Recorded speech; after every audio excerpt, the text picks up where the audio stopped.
The lights were too bright. They always were. Taehyung sat in the back seat of the black van, sunglasses shielding his tired eyes, fingers scrolling through a phone screen he wasn't supposed to care about. His manager was rambling something about schedules, rehearsals, fan meets, but he wasn't listening. He watched a video instead. A boy, young, wide-eyed, broken, sat in a dimly lit room, a single camera catching every tremble in his voice. "I know I shouldn't care anymore, but it still hurts. He said he loved me. And then he walked away like I was nothing." Taehyung's finger paused. He replayed the line. Again. And again. He didn't know why. He didn't even know the boy's name. The YouTube algorithm had thrown him into Taehyung's life like a stone into still water, and now he was watching every video, obsessively, silently, like it was his only link to something real. His name was Jungkook, 3.2 million subscribers. Vlogger. Singer. Artist. Heartbroken fool. Taehyung should have looked away. He never got involved. Not with fans. Not with strangers. Especially not with boys who wore their hearts on their sleeves and tears on their cheeks. But there was something about Jungkook's sadness that felt familiar. Like loneliness recognizing itself, Jungkook stared at his cracked phone screen, biting the inside of his cheek. Another day, another brand rejection. Apparently he was too raw and too unstable for public collaborations. No one wanted to sponsor a guy who had cried on camera, screamed into pillows, or admitted he still checked his ex's messages at 2 a.m. But he didn't care. He told the truth. And maybe that's why people followed him. He clicked upload on his newest video, trying not to fall apart in front of the camera. Yeah. That ought to keep the drama going. His apartment was quiet. Too quiet. He hated that. Hated how the silence echoed through every corner and screamed louder than his mind. He curled up under his blanket, hoodie pulled over his head, pretending he was somewhere else. With someone else. Someone who would stay. The next morning, Taehyung walked into his company building, still silent, still unreadable. But his manager's voice sliced through the air like a knife. "We've accepted the collaboration. You'll be filming a mini documentary series with the creator. Soft content. Humanizing." Try to smile. For once, Taehyung didn't care. Until he saw the name. Jungkook. His breath hitched. The boy from the videos.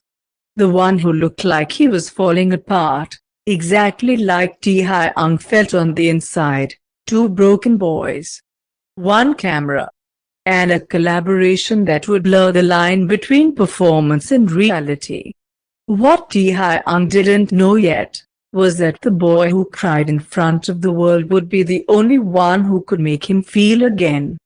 Jungkook hated the idea from the second his agency pitched it. A collab with an idol will boost your visibility. You've got the emotion. He's got the popularity. It'll explode. You just need to act a little more stable. That last line stung the most. He wasn't a puppet. He wasn't someone's healing project. But the offer? It wasn't small. It was Kim Taehyung.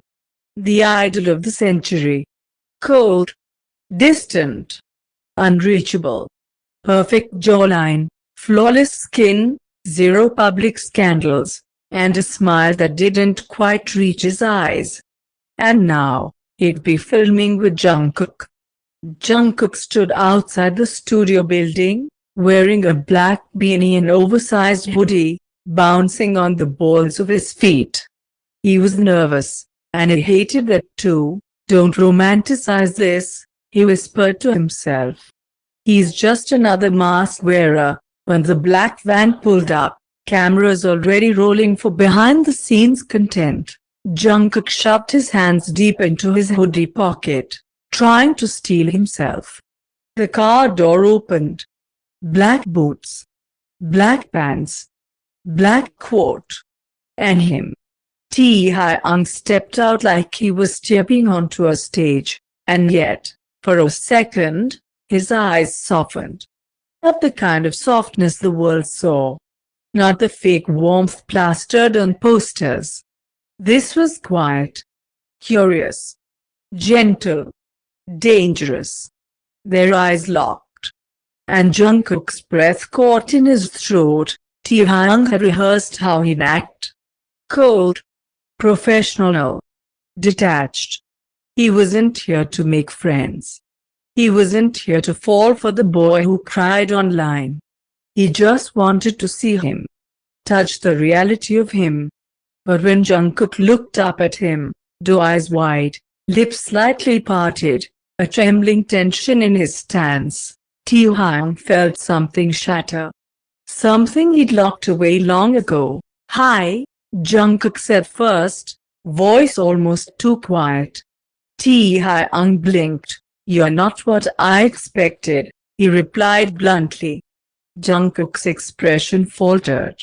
"What were you expecting? Someone louder, more desperate, less real?" It wasn't an insult, but it wasn't kind either. Jungkook forced a tight smile. "Don't worry. I've learned how to fake it too." Taehyung didn't respond, but something flickered in his chest. They started filming that afternoon. The concept: a day in each other's lives. First stop, Jungkook's apartment. Cameras rolled as Taehyung stepped inside, looking completely out of place in the humble, slightly messy space filled with art, plants, and emotion. He noticed the sketchbook on the table. Open. Unfinished. A drawing of two hands. Reaching, not touching. Taehyung ran a finger across the edge. "You drew this?" he asked.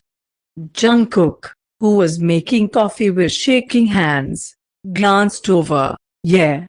It's kind of my thing." "Drawing what I can't say?" Taehyung nodded once. He understood that far too well. They didn't speak much on camera. The silence said enough. But off camera, when the director called for a break, something shifted. "Why did you agree to this?" Jungkook asked, staring out the window. Taehyung sat beside him on the worn-out couch, elbows on knees. "I watch your videos," he admitted. Jungkook froze. "You, what?" "I've seen them all." Silence. Jungkook turned his head slowly. "Then you've seen me fall apart." Taehyung's voice was low, steady. "You looked alive doing it." And for the first time, Jungkook didn't know what to say. Two cameras. Two hearts on different sides of the same pain. And a quiet, dangerous warmth building in the space between. Jungkook had always believed there were two kinds of people, those who lived behind masks, and those who filmed the cracks. Taehyung was clearly the first. And yet, here he was, sitting on the floor of Jungkook's tiny apartment, legs crossed, sleeves rolled, staring at a paint-splattered wall like it was the first thing that had ever made sense to him. "You can paint," Taehyung murmured. "But you still hide." Jungkook froze where he was adjusting his camera. "I don't hide," he said stiffly. "I filmed everything." Taehyung's head tilted slightly. "That's not honesty. That's performance." Jungkook's laugh was hollow. Says the man who hasn't smiled without a script in years. Silence crackled between them like a live wire. The director called rolling, and both turned stiffly toward the camera. But something stayed between them, something sharp and unspoken. That afternoon, they filmed in Jungkook's world. A local bookstore. A hole-in-the-wall ramen shop where he used to cry behind his cap and mask. A quiet rooftop with paint stains and a mattress left out from a past heartbreak. Jungkook showed Taehyung all of it. "This is where I first filmed after he left me," he said quietly, standing by the rooftop edge. Taehyung stood beside him. Close, but not touching. "Why share it?" "Because people said I saved them. I wanted to believe I had purpose beyond just being left." Taehyung looked at him then. Really looked. Not as a subject or a wild YouTuber, but as a boy with too much pain stitched into his skin. "You do have purpose," he said, voice low. "Even when you're not trying." The rooftop wind carried the words between them like a secret. Later, in Jungkook's dim room, with only fairy lights above and the hum of the city outside, the cameras turned off. But neither of them moved. Jungkook sat on the floor, knees hugged to his chest, and looked up at Taehyung, who stood by the door like he didn't belong. "Why do you watch me?" Jungkook asked, barely above a whisper. Taehyung's jaw clenched. His coat still hung from his shoulders like armor. "Because you remind me what it feels like to bleed without a knife." Jungkook's breath hitched. That was the closest anyone had ever come to understanding him. "You don't have to save me, Taehyung." "I know." "Then why are you still here?" Taehyung looked down, and for a moment, his walls cracked wide enough for Jungkook to see something raw behind them. "Because I think you might be the only one who knows I'm drowning." Jungkook swallowed hard. And in that fragile, flickering moment, something began to shift. Not love. Not yet. But recognition. Two people. Two ghosts in the wrong skin. Finally seeing each other. That night, Jungkook filmed a vlog. He didn't post it. But he recorded himself, anyway, eyes wide, cheeks flushed, voice shaking. "I think I'm scared," he said into the lens. "Because for the first time in a long time, someone looked at me and didn't see a project, or a mess. He just looked." He bit his lip. "Looked down." Kim Taehyung is dangerous. Not because he'll break my heart, but because he might able to fix it. The night before the final episode dropped, Jungkook couldn't sleep. The world had no idea what was really happening behind the carefully clipped scenes and edited smiles. They didn't know about the rooftop confessions, the long silences in his bedroom, the quiet touches that never made it to screen. They didn't know he was falling. And he wasn't sure if Taehyung was catching him, or just standing still. Taehyung stood in his penthouse studio, alone, phone in hand, watching the raw footage again and again. Jungkook logging, soft and unguarded.